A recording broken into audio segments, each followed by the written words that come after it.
175th anniversary Cunard flag presentation. It's my great pleasure to introduce to you the master of the flagship of Cunard Line. Please welcome Captain Kevin Opry.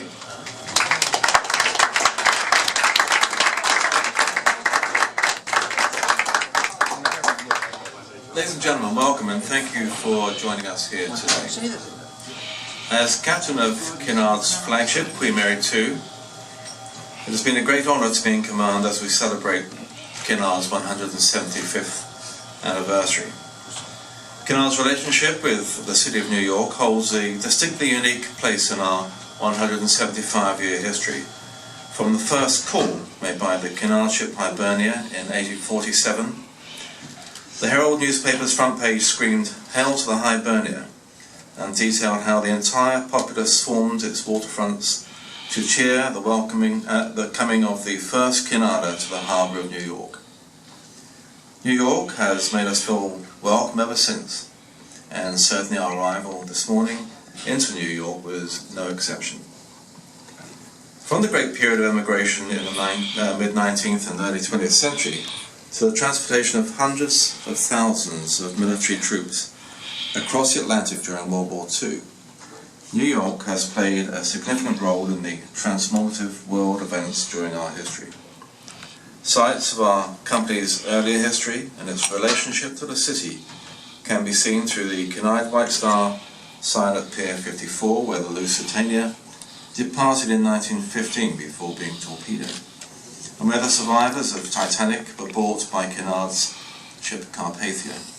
And of course the Cunard building at 25 Broadway, which was completed in 1921 and is considered a New York City landmark today. And over the last several years, New York has played host to two Royal Rendezvous events with our modern fleet. When our fleet of three queens sailed up the Hudson River in tandem, marking the debut of our newer ship, Queen Victoria, and then later with Queen Elizabeth on the occasion of her maiden call. In 2013, Queen Mary II sailed her 200th crossing, and last year our flagship marked our 10th anniversary, both celebrated here in New York. Those were memorable events which New York enthusiastically supported. And so today I'm very pleased to extend our heartfelt thanks for our enduring relationship with this great city, and thank you all for gathering today to share this milestone occasion for Cunard. We really do appreciate your support and hope we will mark many more milestones together. Thank you very much.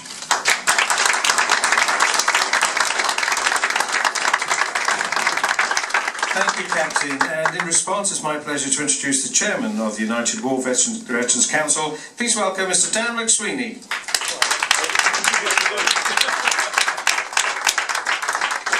Good afternoon, everyone. Actually, I'm the incoming president. I'm not yet the chairman. Maybe in a couple of decades or so, if I don't screw it up. But I just wanted to thank everyone for being here. Thank you to Cunard and Captain Opry for welcoming us aboard.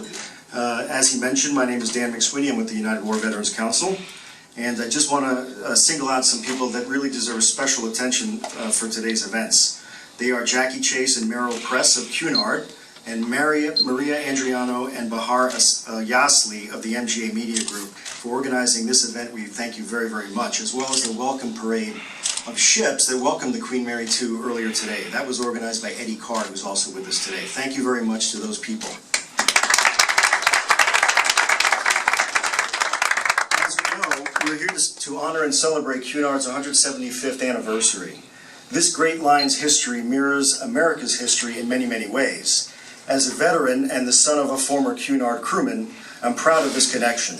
Winston Churchill famously said that Cunard ships shortened the length of World War II by a full year by transporting over 2 million troops across the Atlantic. It's an amazing history that this line has provided us with, and we're proud of that. We and our allies should be very grateful to that, and we should remember it always. At different times in our history, oceans have served to either connect or divide the United States from the larger world. When we've been strongest and living fully up to our potential, the oceans that surround us have integrated us with the larger context, and Cunard understands that better than anyone. And so really, we're here to celebrate the idea of community of connecting people with each other and with local contexts. There are 3 people with us today that I'd like you to hear from because they each have a particular take on this idea of community, especially as it relates to Cunard. And so I'd like to ask Alan Bain, Mary Habstrit, and Carolina Salguero to join me here at the podium.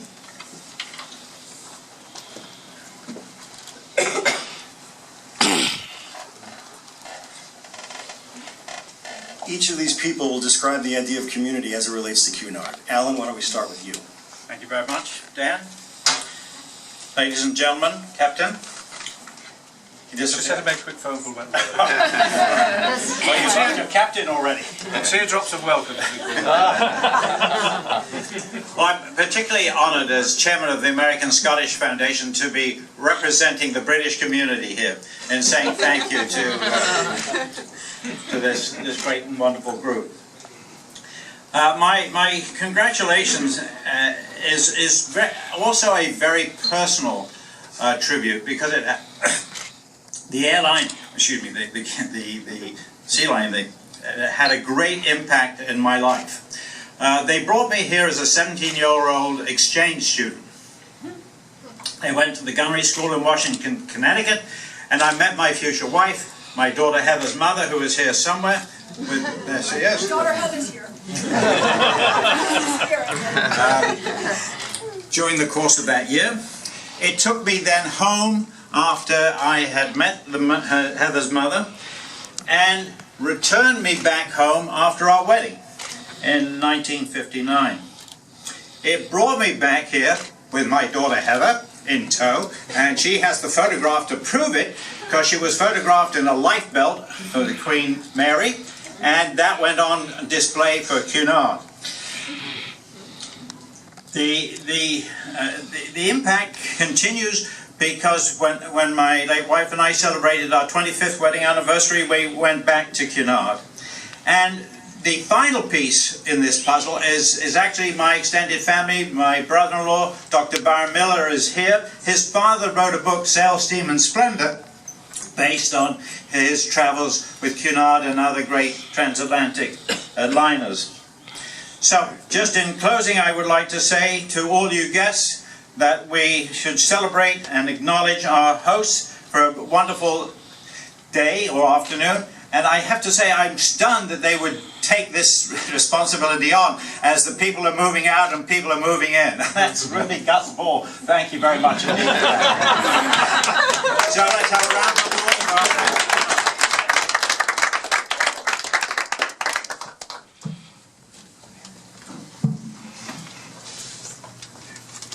Hello everyone, I'm Mary Habstrit, and I'm a founder of the Historic Ships Coalition and also museum director at the Lilac Preservation Project, which is a nonprofit that is seeking to restore the former Coast Guard cutter Lilac. The Historic Ships Coalition celebrates and supports historic and distinguished 2 glasses of champagne. And distinguished vessels in New York City's harbor, and here we are on one of them, the distinguished vessel Queen Mary II.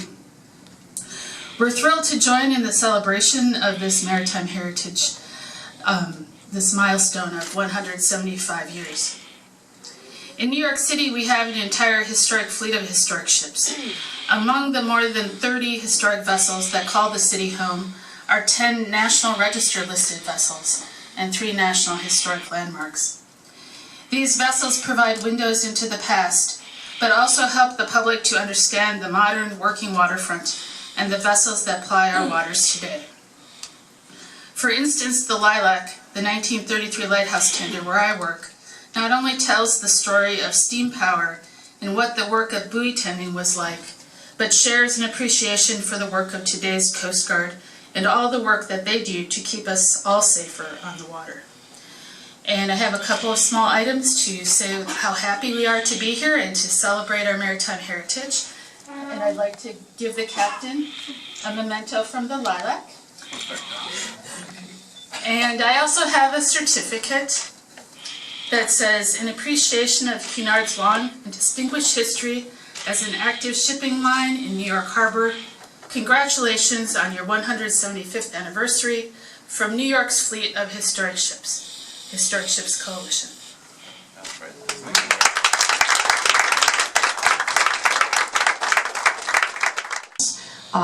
We are based in Red Hook, which has a long, relationship with Cunard in terms of surveying the ships in various ways. Also, we were part of the historic ship parade this morning, so I'm responsible for a much smaller Mary. I'm responsible for the Mary Whalen, which you can see out that window over there. She's a 77-year-old coastal oil tanker, the last of her kind in the USA, the only oil tanker in the world in service for public education and culture. So it was great to participate in the parade. We had our local councilman, for example, who's gotten very jazzed about the working waterfront and connecting the public with the waterfront in many ways, and he was aboard the tug Cornell that was towing us. I'm a dead ship, I'm like you.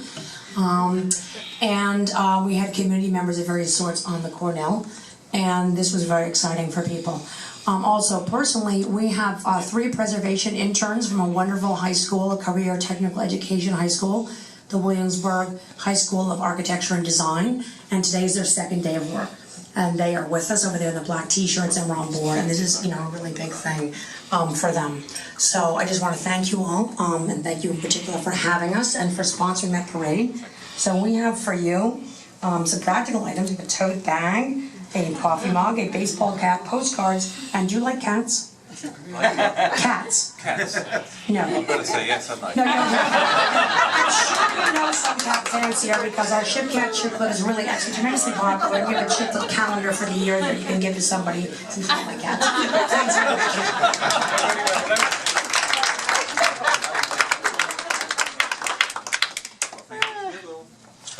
Oh, sure. Heather? Thank you, and I was remiss taking pictures. I should have been standing here with Dad in the first place. But anyway, here is a copy of Tom Devine's The Scottish Nation and an American Scottish pin. But we also hope to heavy your load with Sail Steam Splendor as soon as we can find a suitable copy for you. There's our hotel managers here who'd be very proud to think I've got a Scottish book.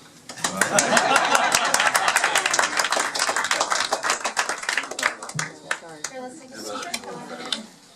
A little bit. This is a working port, obviously, so it's very, very important that we acknowledge the next gentleman that's going to join us. His name is Captain Thomas Morgan. He's the Deputy Commander for the U.S. Coast Guard Sector, New York. Captain Morgan, if you could join us, please.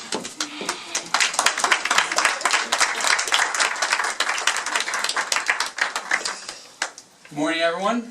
Morning. Captain, Morning. thank you for having us aboard. Couldn't be more pleased to be here this morning. As was said before, I'm Tom Morgan. I'm the Deputy Sector Commander, Coast Guard Sector New York, and I also serve as the alternate captain of the Port of New York and New Jersey.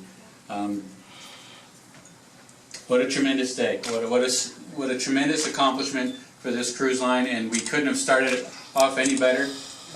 My family and I live very closely to the Verrazano Bridge, so it was great to see your arrival this morning in such a spectacular way. At this point, on behalf of the over 2,000 active duty, reserve, civilian, and Coast Guard auxiliary members, men and women, serving with the U.S. Coast Guard Sector New York, I would like to congratulate you and present you with a plaque. Thank you. Speakers, and ladies and gentlemen, thank you to you for being on board Queen Mary 2. We will be inviting you on a tour.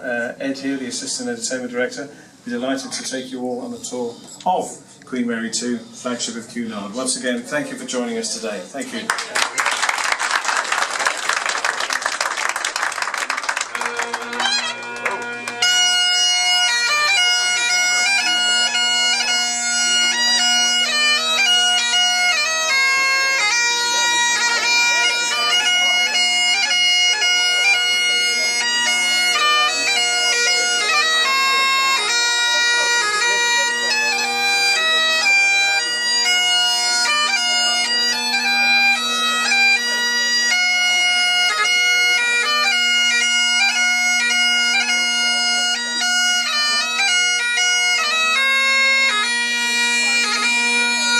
Nice. Thanks, buddy.